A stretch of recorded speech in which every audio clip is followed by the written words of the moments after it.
Welcome to the DCTV News at Noon program. I'm Kendra Cook. Dolores County Broadcasting Network is the producer of DCTV with support from the Southwest TV Translator Association. If you have a news topic or event that you would like to see covered, give us a call. The studio number is 970-677-4119. Today's show runs Monday at noon and is uploaded to our YouTube channel and our DCTV News at Noon Facebook page to watch on demand. Today is August 5th, 2019. And now the news at noon. Reported in the Journal, Banking and Hemp, photo by Jerry McBride. Opening a checking account or getting a loan can be tough for hemp businesses in Southwest Colorado and across the nation because federal regulations haven't caught up with the industry.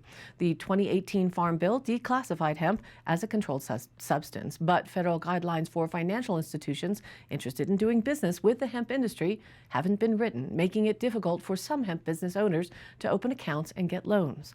Financial problems for hemp companies are cropping up as demand for hemp-derived CBD products balloons. CBD oil can be allegedly used to improve sleep, reduce inflammation, and treat seizures, but it is not yet regulated by the U.S. Food and Drug Administration.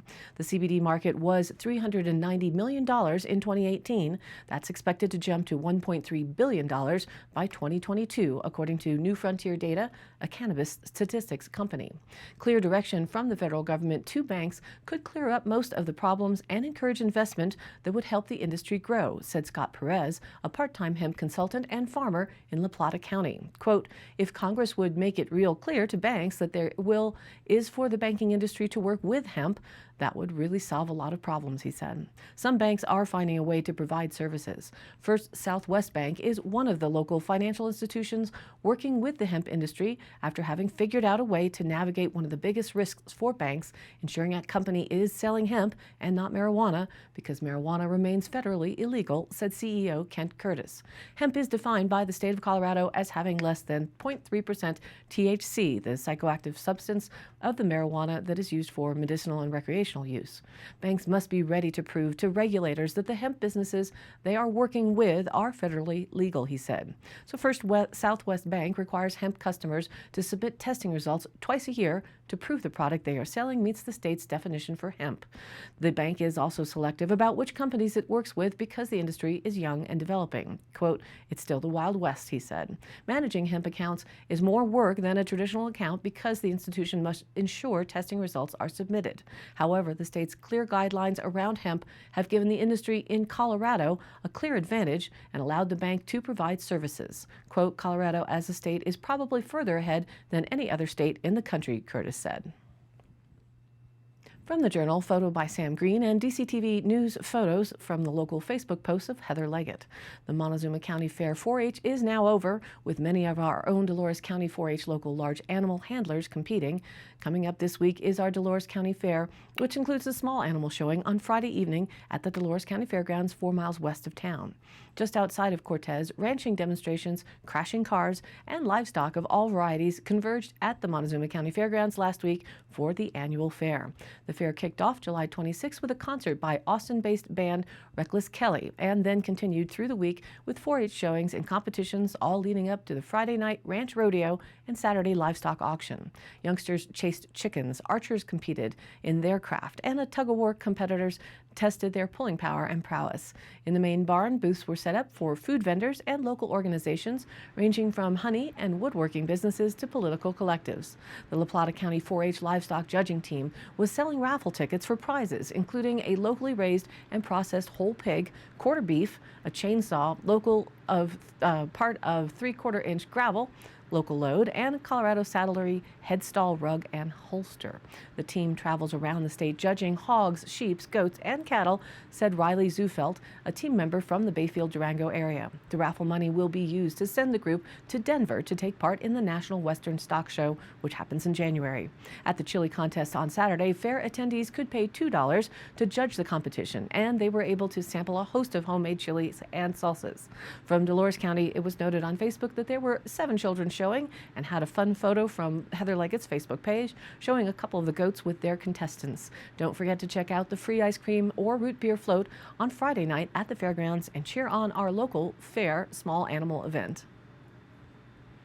Fire news from Durango Herald with a photo from the San Juan National Forest. The lightning-sparked 577 fire, which is 10 miles southeast of Bayfield, was listed at just 35 acres on Saturday evening, burning at low intensity, and is being managed to improve the health of the forest, clearing dead trees, weak trees, overgrown undergrowth, and built-up fuels. Quote, "It's been wet and we've had rain and expect to have more rain," said Kathy Russell, Public Information Officer assigned to the 577 fire, which started July 28th and is burning south of Pargin Mountain. Russell said no homes are near the fire, but a few natural gas facilities are being protected and watched by firefighters.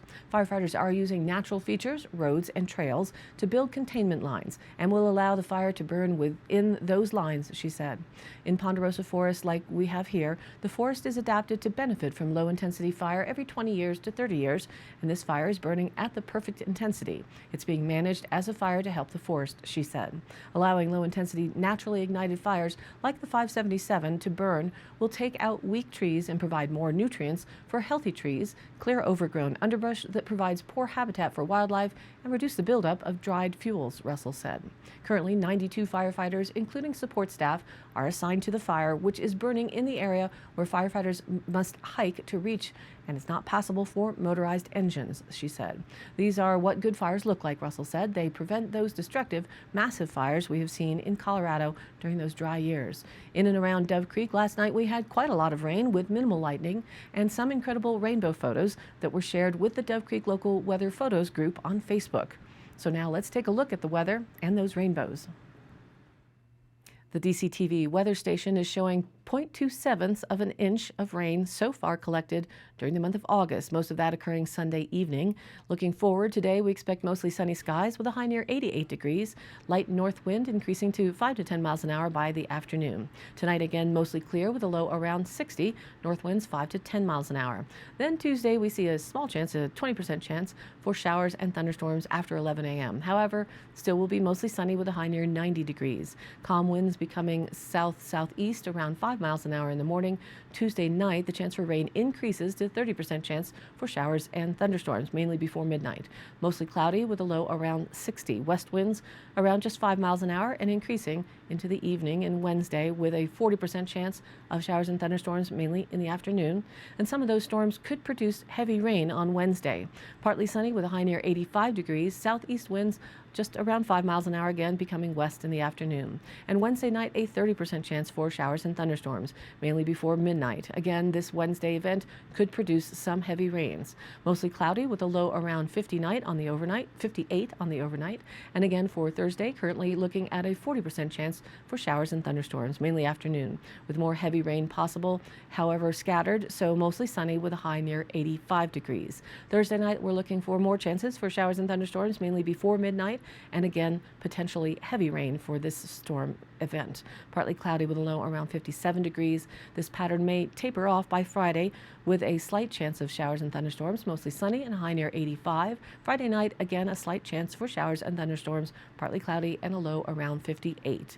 And then again, into Saturday, we see a chance for showers and thunderstorms, mostly sunny with a high of 84. Saturday night, mostly cloudy with a low around 57. With rains and sun, you know there would be a rainbow somewhere. And sure enough, there were plenty of cameras out there taking advantage of this beautiful, colorful display.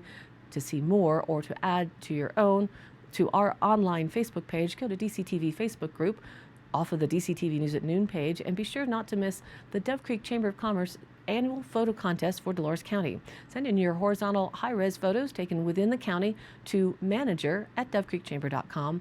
The winner receives $100, and the top 12 will be featured in the 2020 calendar. And now, back to the news. From the Durango Herald, photo Catherine Scott Osler. Federal funding was approved last Wednesday that will help Southwest Colorado residents save an average of 30% on insurance premiums purchased through the state healthcare exchange. Quote, people that pay for their own insurance will now have a few $1,000s more each year to buy a home or save for college or save for retirement or take a vacation, Governor Jared Polis told the Durango Herald in a phone interview. A reinsurance program created by the Colorado legislature at the end of the session is expected to provide the savings to those purchasing insurance through Connect for Health Colorado. The exchange serves residents who do not have insurance through an employer or government program. In La Plata County, about 3,000 people purchased insurance for 2019 on the exchange set up by the Affordable Care Act. In Montezuma County, about 800 customers purchased insurance through that exchange. Customers of the reinsurance program are likely to see savings next year because the reinsurance program will lower the financial risk for the companies that offer plans on the exchange. The reinsurance program is expected to provide funding for insurance companies to cover high-cost insurance claims between $30,000 and $400,000, said Joe Hannell, a spokesman for the Colorado Health Institute. Savings in Southwest Colorado could outpace savings in other parts of the state because insurance companies can request that the program pay a higher percentage of high-cost claims on the western slope, he said. The federal government will provide about $163 million to cover the high-cost claims, said Vincent Plymel, Assistant Commissioner with the Colorado Division of Insurance. Millions of dollars in state funding is already in place. The expected savings are not final because the Division of Insurance must review the proposed Connect for Health plans. The agency will release the approved plans in September, or October, they anticipate. Reported in the Wall Street Journal. Steakhouses looking for the next big thing are hoping to lure diners and dishes made from older cows. A little bit of a tougher bite.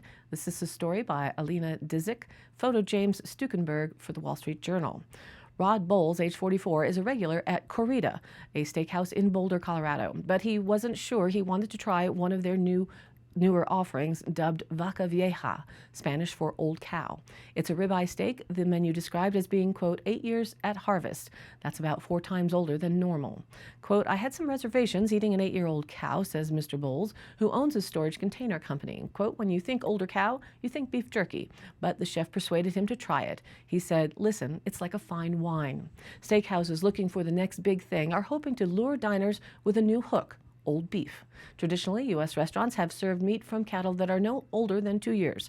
Older animals can be tougher and more susceptible to disease, but the meat tends to have a richer flavor.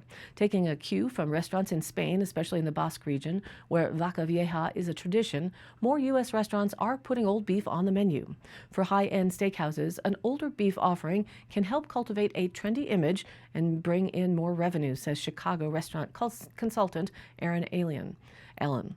They are constantly trying to find ways to make steak a differentiated experience, he adds. Bazaar Meat in Las Vegas was one of the first U.S. restaurants to offer older cows when it opened in 2014. Most diners still order the younger steak, says executive chef Alex Pitts, but interest in the older offerings has grown, now comprising about 15% of steak orders. Getting the menu description right can be tricky. He said, quote, we've never come up with the perfect verbiage. Calling it an old animal has some weird connotations. The menu uses the Vaca Vieja term, sometimes with additional phrasing. An older beef ribeye tasting is, quote, in the European tradition, a more mature animal with more pronounced flavor, hand-selected 8-year-old working cows. At Corrida in Boulder, chef and co-owner Amos Watts started selling older beef last year. The 8 to 12-year-old Angus tomahawk ribeye sells for $110 a pound. To make it more tender, the steak is dry-aged, a process which helps break down the meat.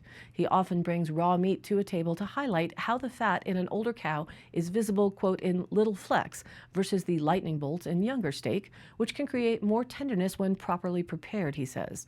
The marbling is as good as our Wagyu, says Mr. Watts. It's definitely our most special beef. Servers explain that the older cut is analogous to a full-bodied red wine. Servers tell customers that the older meat has more connective tissue, which means it's more muscular and harder to bite. Younger beef could be like chewing bubblegum. Mature beef tends to be a little bit of a tougher bite, says Mr. Saltis. But some diners like the richer flavor. Quote, I don't even have to add truffle butter, says Sean Mayman, 29, a Chicago-based IT worker and consumer of beef. Some chefs are now paying prime-grade beef prices for old cows that were once used solely for ground beef or animal food and sold at a discount, says Austin Simmons, chef at Treese in the Woodlands, Texas area. The older animals offer the most concentrated beef flavor that I've ever had in my life, says Mr. Simmons. To introduce diners to the older beef, Mr. Simmons offers side-by-side tastings of 2- and 10-year-old beef. Quote, "You can see the difference," he says. "The older beef has more red in it and appears slightly darker." Rebecca Phelps, age 32, says she was initially skeptical and worried that an older animal might be more vulnerable to illness. But talking to the chef and seeing the 10-year-old cow on display changed her mind. "It's kind of like the idea of an open kitchen. It gave me the feeling that they don't have anything to hide," she says. She was pleasantly surprised when she ate it. "It has a deeper, more mature flavor, almost like a better glass of wine," she says. "It's like comparing a Pinot to a rich Cab." And today's High Canyon Country happenings. As I mentioned earlier, the Dolores County Fair is this week. Entries must be submitted by Thursday morning. For all of the details and categories, call OMA at the CSU Extension Office at 677-2283. Friday evening is the Small Animal Show and the free ice cream social. The Senior Services is offering a bus ride, donation for seniors age 60 and over, or a $3 fee for general riders. And then after all of the entries are awarded their ribbons, you can still view them on Saturday morning, which is followed by the annual FFA, Future Farmers of America, Rocky Mountain Oyster Fry, and chicken if you'd rather. It's August 10th, Saturday night at 6 p.m. at the fairgrounds.